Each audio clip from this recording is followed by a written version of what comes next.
If you want to bring the best dish to your Easter potluck, make this delicious cheesy mac and cheese and everyone will love you.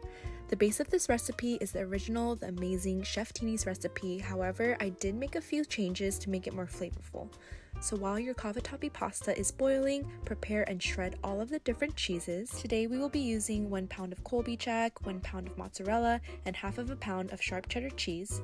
If you want a smokier flavor, feel free to even use smoked Gouda instead of the cheddar. Once you have all of the cheeses shredded, toss it up and separate it in half. Now for the seasoning mixture, add in 1 teaspoon of chicken bouillon. The chicken bouillon just adds a depth of flavor to the mac and cheese, and if you've never tried it before, I highly recommend it.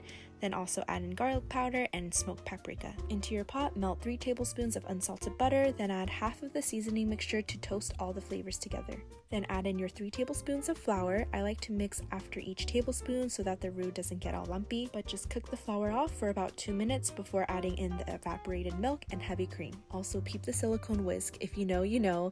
Add in the rest of the seasoning mixture, and I do less than a tablespoon of Dijon mustard. I do less than a tablespoon because I found that it was a little too sharp with a full tablespoon, but of course this is all to your preference. Once everything is nice and whisked together, add in all of your cheeses. I like to turn the heat off at this point so the mixture doesn't curdle, but just keep stirring well and it'll make this beautiful velvety cheesy sauce. Now my favorite part, mixing the noodles and the cheese sauce together.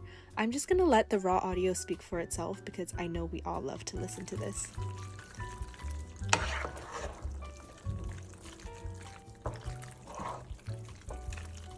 Now that we all enjoyed that little ASMR moment, we're gonna put our mac and cheese into the pan and try to not spill everywhere like I did. So add in half of the mac and cheese and then half of the remaining cheese mixture, then add in the rest of the mac and cheese and top with the last bit of cheese. Throw it into your oven for about 25 to 30 minutes and broil for the last 3 to 4 minutes to get that beautiful golden crust. This mac and cheese recipe is so reliable and you can truly customize it to your liking with different cheeses and even adding in things like bacon. As always, the recipe will be in the caption and I hope you guys enjoy!